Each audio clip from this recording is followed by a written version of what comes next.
Bismillahirrahmanirrahim. Wa Muslimun, riwayat hadis Imam Muslim, juga Imam An-Nasa'i dan Imam Ibnu Majah, akhir sanad sampai kepada sahabat Abu Qatadah radhiyallahu anhu, bahwasanya Rasulullah SAW bersabda, iyyakum wa kasratul halafi fil bai'i fa innahu yunfiqu summa yamhaqu.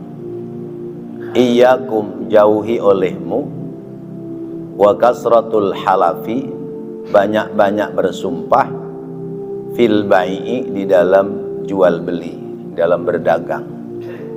Fa innahu, karena sesungguhnya kasratul halaf itu, banyak bersumpah itu, yunfiqu, dapat mempercepat lakunya dagangan, summa, kemudian yamhaku, dapat cepat pula hilangnya berkah dari hasil dagangan yang diperolehnya. Bapak-bapak hadirin dan saudara-saudara, babnya kemarin masih tentang sumpah palsu, ya. Al-halful kadhib, ya, sumpah palsu. Dalam Islam, seluruh aktivitas kita diatur oleh Allah, ya. Urusan apa saja diatur oleh Allah. Baik itu terkait dengan urusan ibadah maupun terkait dengan urusan muamalah, semua diatur oleh Allah. Urusan ibadah, bagaimana tata cara sholat, tata cara puasa, tata cara haji, tata cara mandi hadas, berwudu, dan yang lain. Dalam hal muamalah, aktivitas hidup, kita juga diatur oleh Allah. Muamalah itu terkait dengan interaksi antar sesama kita, ya. Interaksi antar sesama kita. Hubungan rumah tangga diatur oleh Allah. Hubungan bertetangga diatur oleh Allah. Hubungan komunikasi dengan keluarga dan saudara diatur oleh Allah. Hubungan komunikasi dengan orang-orang sekitarnya diatur pula oleh Allah. Hatta urusan dagang, Allah memberikan aturan kepada kita. Dagang itu yang baik adalah orang yang berdagang yang dia jujur, ya. Sebab Rasulullah memberikan jaminan, at-tajir as-saduq tahta dhillil arasy yaumal qiyamah. Pedagang yang jujur besok di hari kiamat akan berada dalam perlindungan Allah, akan berada dalam naungan Allah. Di hadis lain Rasulullah menjelaskan, at-tajir as-saduq al-amin ma'an nabiyyina was-siddiqina wasyuhada. Pedagang yang jujur, yang amanah, besok di akhirat dikumpulkan bersama dengan para nabi, ya. Enggak tanggung-tanggung, ya. Pedagang yang jujur, pengusaha yang jujur, yang amanah, besok ngumpulnya bareng para nabi. Udah kelas paling tinggi, udah. Di akhirat besok, ya, perkumpulan yang paling tinggi adalah perkumpulan bersama dengan para nabi. Ma'an nabiyyin was-siddiqin wasyuhada was-salihin, ya. Kumpul dengan para nabi, kumpul dengan orang-orang yang jujur, kumpul dengan orang-orang yang mati syahid, kumpul dengan orang-orang saleh. Allah sebutkan ulaika, ya, mereka itu adalah teman yang terbaik. Wa hasuna ulaika rafiqa, teman terbaik adalah mereka, yaitu kelompok para nabi, ya, para siddiqin, para syuhada, para salihin. Tetapi tentu berangkat menuju kepada kejujuran itu susah, ya. pingin jadi orang jujur itu susah apa gampang? Susah, ya. Apalagi ada slogan atau pameo, ya. Ya. Hari ini sih mau jujur, ya. Orang jujur hancur, ya. Orang jujur hancur, ya. Disingkirkan, ya. Kenapa jujur hancur? Karena lingkungannya sudah tidak pada jujur, ya. Kalau lingkungannya masih banyak orang jujur, maka kejujuran itu akan bertahan. Tapi kalau lingkungannya yang jujur itu tinggal hitungan jari, ya, selebihnya orang-orang yang curang, maka orang-orang yang jujur pasti akan disingkirkan karena dianggap sebagai penghalang bagi mereka, ya. Seperti pernah saya contohkan, satu kampung jumlahnya 1000 orang, ya. Yang 980 orang itu orang gila, yang 20 orang waras, ya. Ya. Yang waras cuma 20 orang, yang gila 980. Siapa yang disebut gila? Yang 20 apa yang 980? Yang 20 orang yang disebut gila. Gila lo katanya. Padahal yang nyebut gila itulah yang sesungguhnya gila. Nah itulah, ya. Sebab itu kita sebagai umat muslim wajib mempertahankan kejujuran, ya. Kejujuran itu wajib dipertahankan. As-sidqu munajjin. Kejujuran itu akan membawa keberuntungan, sekalipun di tengah-tengah orang-orang yang sudah banyak berbuat kecurangan. Ya, satu contoh kejadian, ya. Anak OB, ya, tukang kebersihan kantor, ya, nemu kantong kresek, ya, di kantornya. Begitu dibuka itu isinya duit, ya. Ya, dihitung 200 juta. Rupanya nasabah, ya. Nasabah habis ngambil duit, lupa memasukkan ke dalam tasnya, ketinggalan. Oleh OB, karena dia orang jujur, dilaporkan kepada security, kemudian diserahkan kepada pimpinan. Ini namanya orang jujur, ya. Tapi kalau orang itu nggak jujur, ya, atau setengah jujur, ya, oleh OB diserahkan ke security. Security-nya nggak jujur, diajak main sama security-nya. Udah dah, cincai aja, udah tenang aja, pokoknya saya di pihak ente. Udah, anggap nggak ada apa-apa. Nah, kalau dia setengah jujur, setannya masuk itu, ngelicikin dia. Udah dah, kesempatan, kamu kan hidup susah terus, sekarang dapat duit 200 juta, cincai sama security, cepet-cepet beres sudah. Nah ini ujian buat kita, ujian buat kita di masyarakat begitu. Orang dagang, yang ini curang, yang ini curang, yang ini curang, ini jujur satu doang ini. Kalau dia bertahan, munajjin, selamat, ya. Dan dia yang akan najah, akan mendapatkan keberuntungan dunia akhirat. Terbukti seorang OB tadi, ketika security-nya ada yang modelnya begitu, dia lapor ke security yang lain. Akhirnya diserahkan kepada pimpinannya. Pimpinan memanggil nasabah yang ketinggalan duit. Serah terima, ya. Oleh pimpinan dipanggil OB, suruh menyerahkan langsung kepada yang punya. Ujung-ujungnya adalah sebuah kebahagiaan. Mungkin ada hadiah, mungkin kemudian dipertimbangkan oleh pimpinan perusahaan, ini anak jujur sekalipun kerjanya OB, lalu dikasih kepercayaan yang lebih besar. Nah ini namanya kejujuran. Kejujuran pasti akan membawa ya, kebaikan ya. Kejujuran pasti akan membawa nilai-nilai yang bermanfaat. Karena itu kita hidup di masyarakat berupaya jadi orang jujur. Apalagi urusan usaha, urusan bisnis, urusan dagang, itu sangat riskan ya, sangat riskan. Kalau orang itu motivasinya dunia,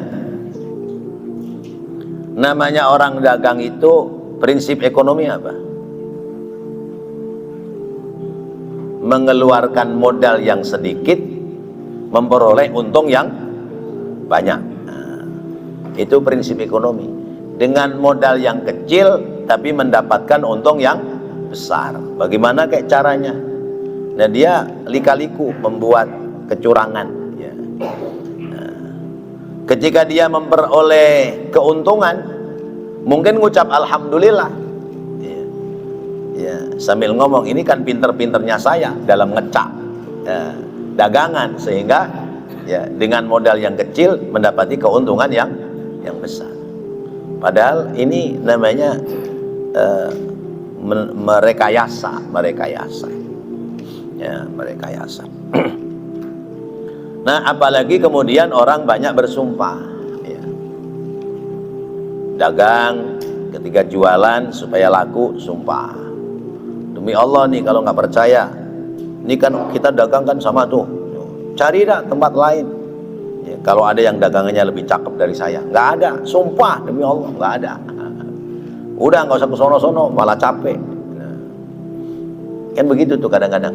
Akhirnya orang ya udah percaya deh, apalagi pakai atribut agama ya, ya pakainya baju koko misalnya, atau jenggotnya kelihatannya panjang kayak orang ahli ibadah gitu. Nah, ini orang nggak bakal nipu ini. Nah, ternyata ini atribut doang ini.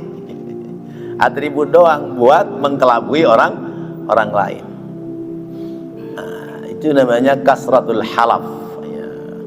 Banyak melakukan sumpah-sumpah palsu terkait dalam urusan jual beli.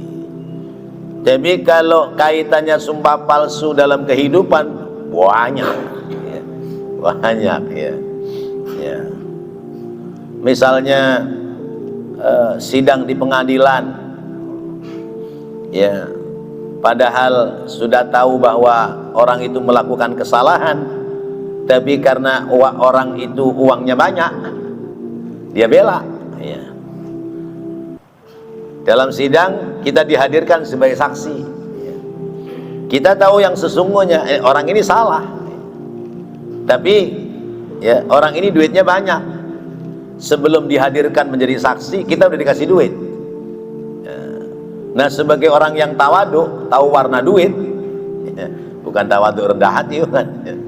Sebagai orang yang tawadu, tahu warna duit ya, udah sikat aja ya, disumpah, demi Allah saya bersumpah saya akan bicara sejujur-jujurnya gitu kan. Nah, udah.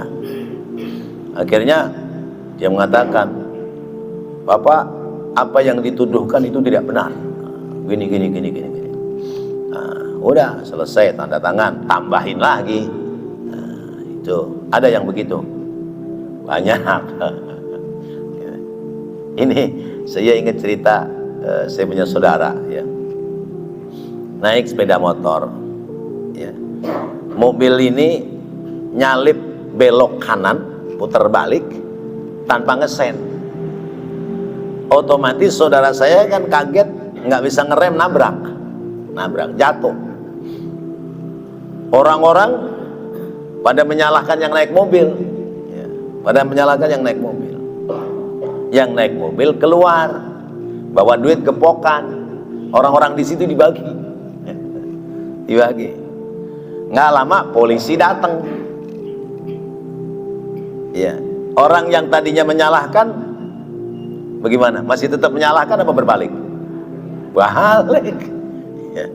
Enggak Pak, ini yang salah, ini yang naik motor gini. Enggak kok ya, padahal sebelumnya menyalahkan yang naik. Ini kejadian ya. Ini ini hal yang ringan, ya.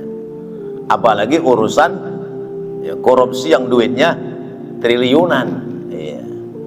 Triliunan, ya. Nah, jadi inilah bukti ya, ketidakjujuran itu menjadikan sebab kehancuran, ya. Ya, ketidakjujuran menjadikan sebab kehancuran, kejujuran menjadikan sebab kemuliaan, ya. Ya. Karena Rasul yang menyampaikan as-sidqu munajjin, ya. Ya, kejujuran itu, kebenaran itu akan menjadikan keselamatan dunia sampai akhirat. Karena itu kita dalam mengisi kehidupan, ya, dalam sektor apapun, mindset jelek kita, pikiran-pikiran buruk kita harus kita rubah, ya. Misalnya orang dagang yang kudu ada bohong-bohongnya dikit, kalau enggak ya enggak bakalan untung. Jangan. Karena ternyata sudah disampaikan oleh Allah, ana inda dhanni abdi, bahwa aku itu akan memberikan kepada hambaku sesuai dengan prasangka dia. Kalau prasangkanya baik, akan sampai pada sebuah kebaikan. Tapi kalau prasangkanya buruk, nggak akan sampai pada kebaikan. Wah, zaman sekarang duit susah kayak begini, mikirin ibadah haji, ya. Ya, saya mah tange, nggak bakalan saya bisa berangkat ibadah haji. Ya nggak bakal sampai. Ya. Ya. Boro-boro haji umroh aja, ya, orang pada jalan, saya mah nggak mungkin bisa. Orang duit kagak ada. Nah, ini namanya mindset yang keliru, ya. Cara berpikir yang keliru. Mestinya harus dibalik, ya. Dalam hal urusan ibadah, kalau orang lain bisa, kenapa saya tidak? Allah maha kaya, Allah maha berkemampuan membolak-balikkan nasib seseorang. Bismillah, saya harus bisa sampai melaksanakan ibadah sebagaimana orang lain bisa ibadah. Ini namanya kita rubah mindset kita. Mindset itu apa ya? Pikiran yang sudah terpatri dalam diri, dalam otak kita. Kita kudu rubah, ya. Hal-hal yang tidak bagus itu harus kita rubah. Kita rubah dengan niatan-niatan yang baik. Kita usaha, kita dagang, orang lain pada curang, biarin curang, ya. Toh nanti bakal bawa, ya, akibat masing-masing. Orang yang curang, ya akibatnya nanti adalah, ya, dosa yang dia pikul. Bismillah dah, saya berupaya sejujur-jujurnya, walaupun barangkali dari segi keuntungan kecil, bahkan boleh jadi orang jarang mendekati dagangan saya. Biarin, lebih baik jujur. Itu. Nah, mungkin yang curang itu cepat keuntungannya, apalagi tadi dengan sumpah palsu dan sebagainya, ya, meyakinkan kepada pembeli. Karena itu Rasulullah menyampaikan, fa innahu yunfiq summa yamhaq. Sesungguhnya dia cepat banyak untung, hartanya cepat berlimpah, tapi habisnya juga cepat. Lihat dah, usaha apa saja yang di situ ada kecurangan, itu kalau lagi moncer, ya, lagi moncer, lagi bagus, tuh cepet, ya. Ini orang usaha cuman berapa bulan, tahu-tahu udah sukses saja, gitu. Tapi ambruknya juga cepet, ya. Tahu-tahu ambruk, ya, menyisakan utang bank atau yang lainnya. Nah, itu kadang-kadang terjadi yang seperti itu. Maka, ya, orang dalam ikhtiar usaha, ya, yang wajar aja, yang wajar. Kalaupun kemudian Allah berikan nilai keuntungan yang bagus, ya buru-buru bersyukur, manfaatkan dalam kebaikan, ya. Sering-sering kita membantu sama orang-orang yang tidak mampu, supaya terus oleh Allah itu kita diberikan berkah. Karena Dalam riwayat Imam An-Nasai dan Imam Ibnu Hibban, ya, arba'atun yubghiduhullah, ya, ada 4 golongan yang dibenci oleh Allah, ya. 4 golongan dibenci oleh Allah. Siapa 4 golongan itu? Al-ba'i'ul halaf, al-faqirul mukhtar, waz-zani wasyaikhuz zani, wal imamul ja'ir, ya. 4 golongan yang dibenci oleh Allah, yaitu pedagang yang senang bersumpah, ya, untuk menaikkan harga dagangannya. Pedagang yang seperti ini, sekalipun hartanya cepat berlimpah, tapi limpahan harta itu adalah kebencian Allah, bukan keridhaan Allah. Yang kedua, al-faqirul mukhtar, ya, orang melarat yang sombong, ya. Sudah melarat, sombong. Ini bukan miskin, fakir, ya. Fakir itu statusnya di bawah orang miskin. Melarat, ya. Kalau miskin masih miskin. Kalau fakir udah susah, ya. Ini kelasnya kue cincin gandasturi. Apa itu? Ya, udah miskin kagak tahu diri. Ini kelasnya model begitu. Iya, udah melarat, udah susah, sombongnya setengah hidup, ya. Ya, sama orang gayanya udah kayak orang paling hebat gitu. Padahal hidupnya ya kecingkrangan, susah. Itu dibenci oleh Allah, ya. Lain hal kalau al-faqir ghina 'anin nas, orang melarat yang merasa berkecukupan di hadapan orang lain, itu beda, ya. Dia hidupnya susah, tapi tidak pernah meminta-minta kepada orang lain. Minta pantangan bagi dia, dikasih, terima. Dikasih dikasih mah terima, tapi minta enggak gitu.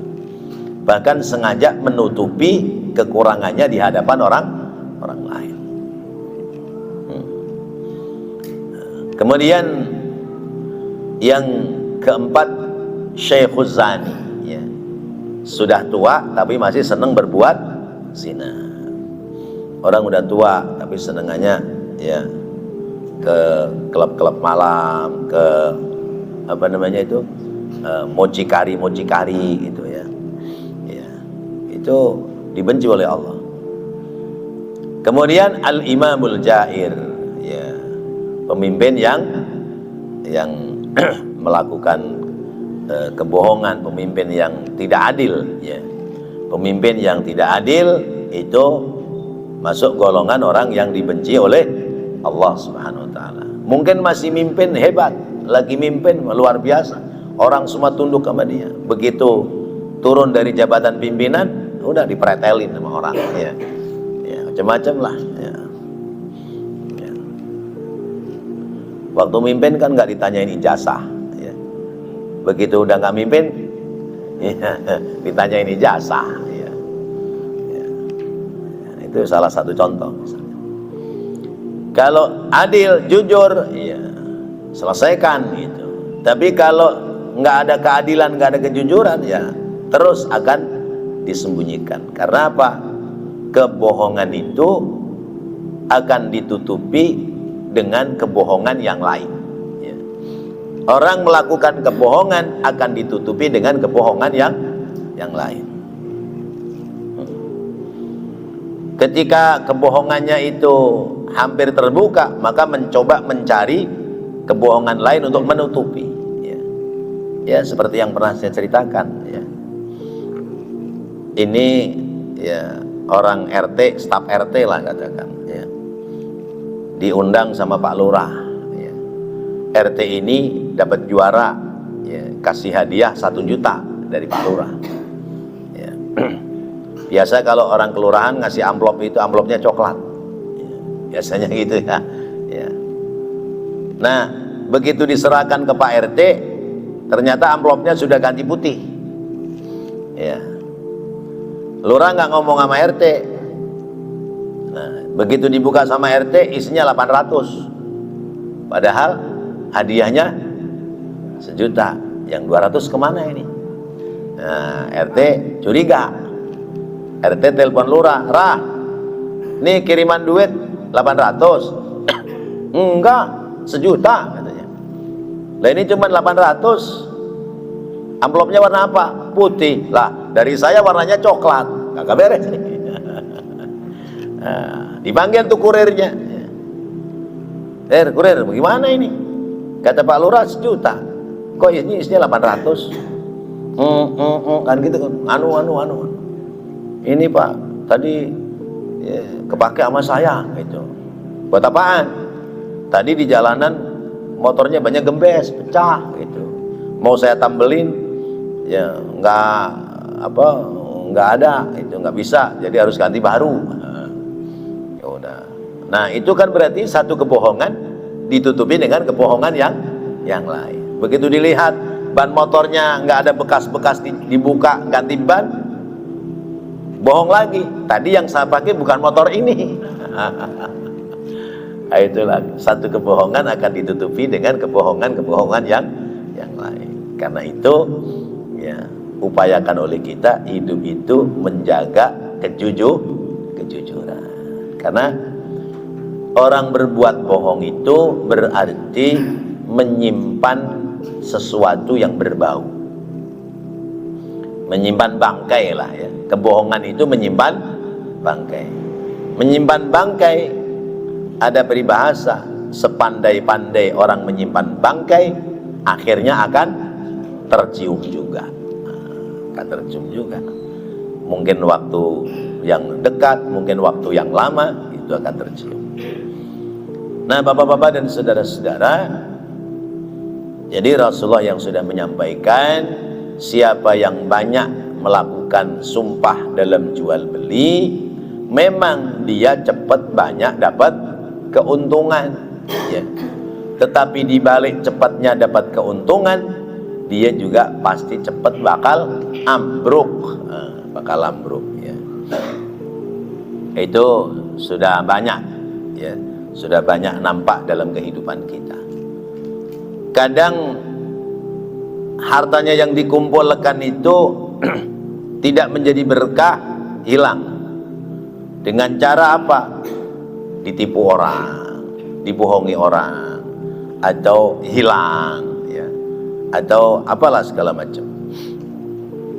Akhirnya bangkrut, jatuh lagi. Atau enggak seperti itu, hartanya utuh ada, tapi jatuhnya dimakan sama keluarga jadi penyakit ya. Anaknya badung ya. Istrinya nggak bisa diatur ya. Kadang kan begitu ya. Ya. Atau jatuhnya pada penyakit pada dirinya ya. Akhirnya apa ya, harta memang banyak tapi tidak bisa lagi menikmati karena badannya sudah banyak penyakit. Nah ini kelas-kelas orang-orang dagang yang kelas kita lah ya, levelnya level kita. Nah kalau level yang lebih tinggi lagi yang pengusaha dan sebagainya ya, misalnya pengusaha tambang atau pengusaha apa itu perminyakan atau pengusaha-pengusaha besar ya. Pengusaha apa perhutanan misalnya, lah itu orang bisa mengeksploitasi alam ya, mengambil keuntungan yang banyak ya. Padahal sesungguhnya alam ini adalah milik anak cucu kita. Kita itu pinjam ya, sebagian dari milik anak cucu kita. Ini bukan dipinjam, dikeruk habis ya. Dikeruk habis biar duitnya nggak ketahuan sama orang Indonesia. Tuh duitnya dititipin di mana? Bank Swiss. Itu aman kalau udah di Swiss itu. Kalau udah dibawa ke Swiss itu aman. Dititipin di sana. Kalau dititipin sama orang-orang Indonesia masih ketemu ya. Dulu ada yang dititipin sama siapa itu? Jayus apa? Ya.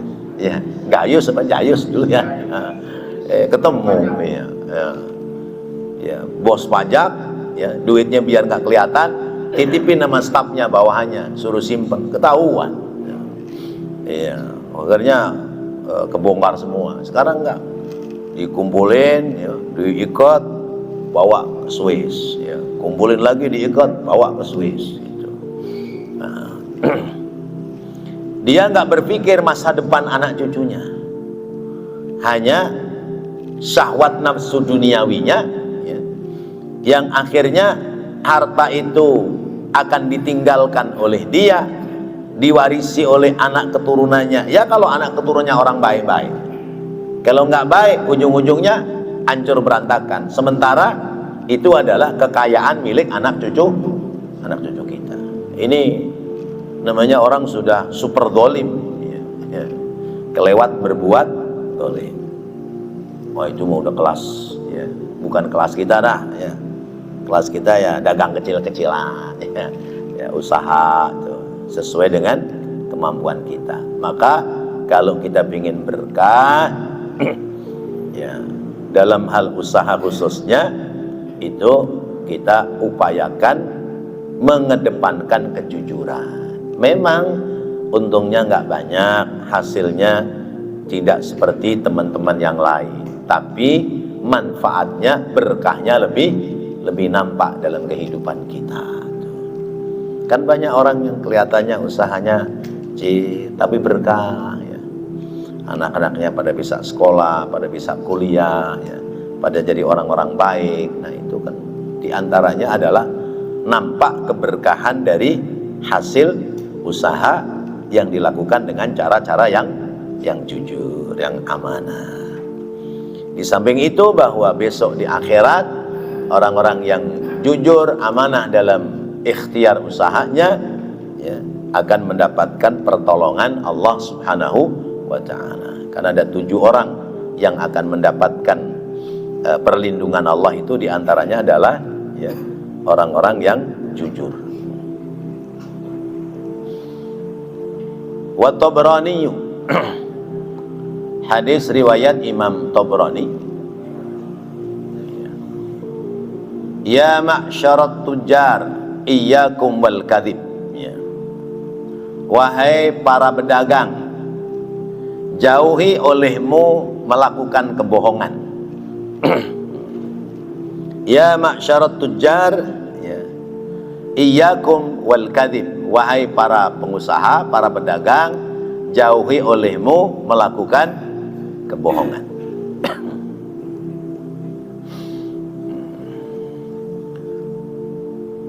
Karena kebohongan itu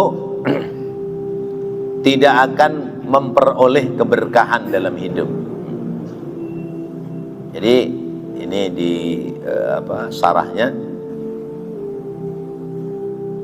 anwa'ilah karena Rasulullah SAW adalah dari sahabat Wa'ilah, adalah Rasulullah SAW yakhruju ilaina, keluar bersama dengan kami, wa kunna tujaron, dan diantara kami ada orang-orang yang kerjanya adalah pedagang, pengusaha.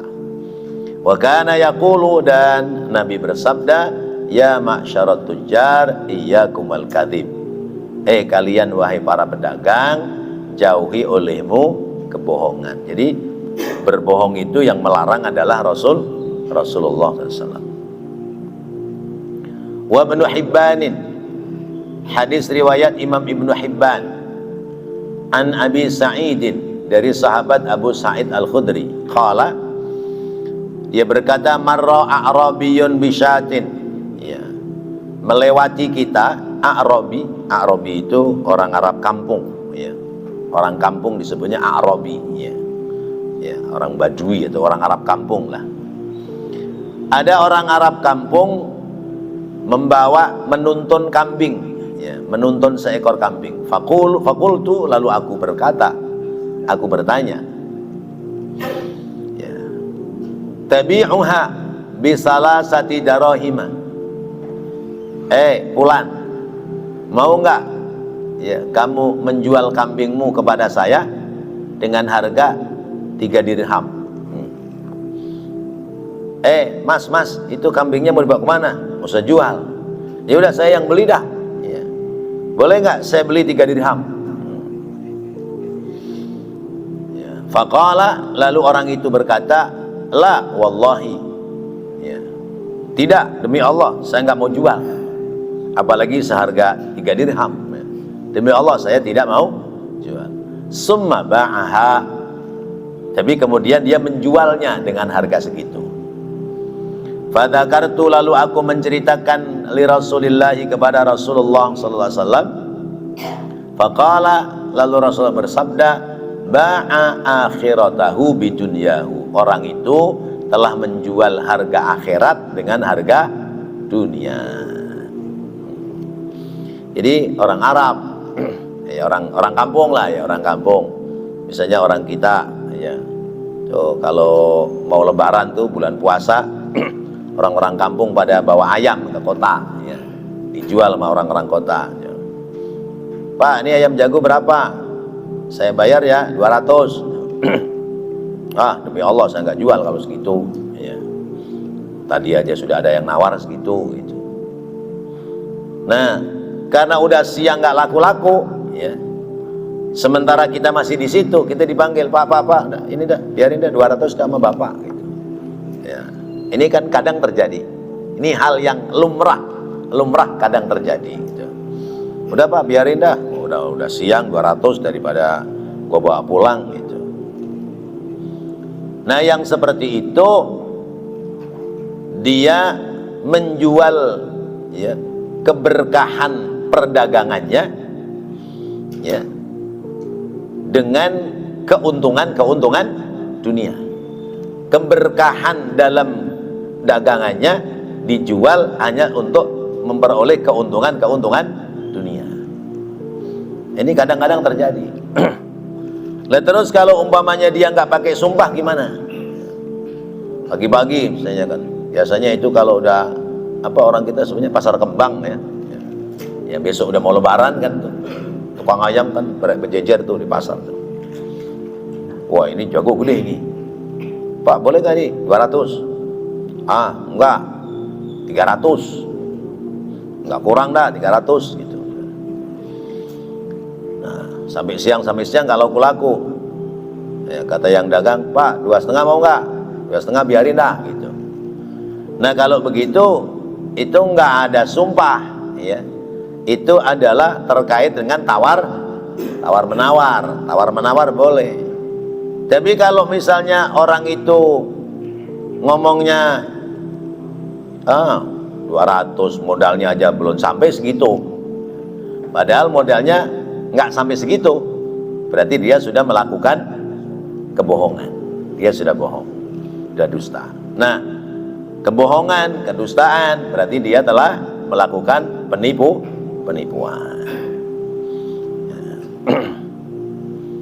Dikatakan, ya, karena melakukan sumpah, ya, dengan kalimat wallahi, padahal ini urusan sepele, ya, sampai dia membawa-bawa nama Allah, ya.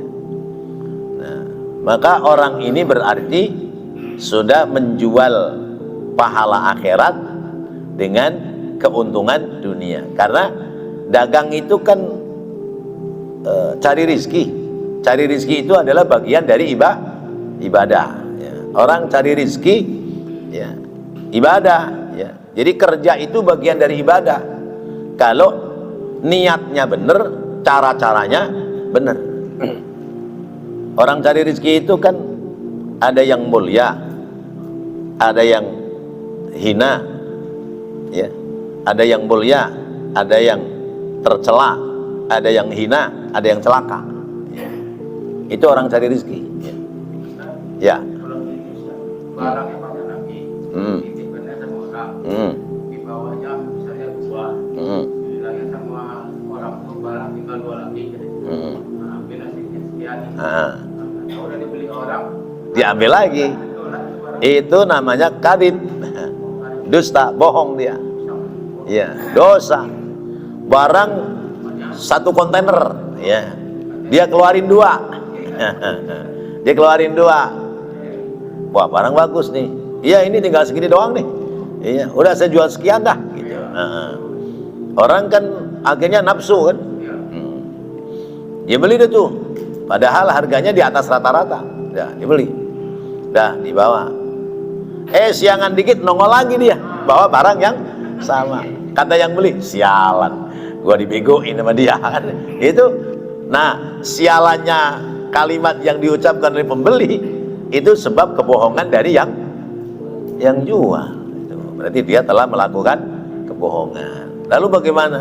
Hilang berkahnya, hilang pahala akhiratnya. Ya, karena apa? Dia sudah mengambil pahalanya adalah untuk keuntungan dunia. Maka kita harus berhati-hati. Kalau begitu berarti semua itu harus pakai ilmu. Ya.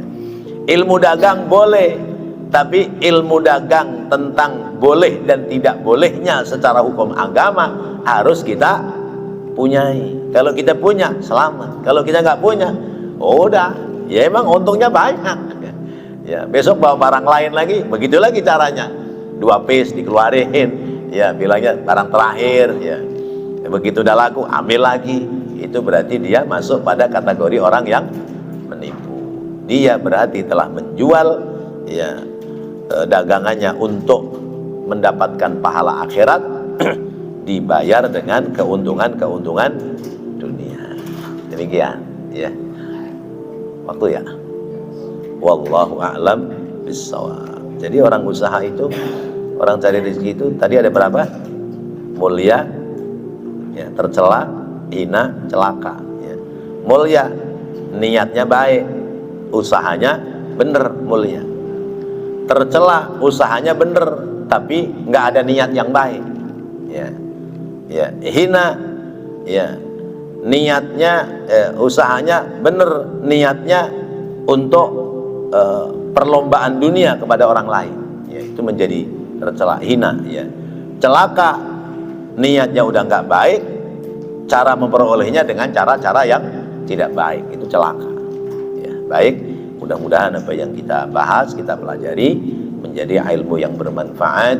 Amin ya Allah ya Rabbal alamin. Rabbana taqabbal minna innaka antas samiul alim wa tub alaina innaka antat tawwabur rahim. Rabbighfir warham wa anta khairur rahimin.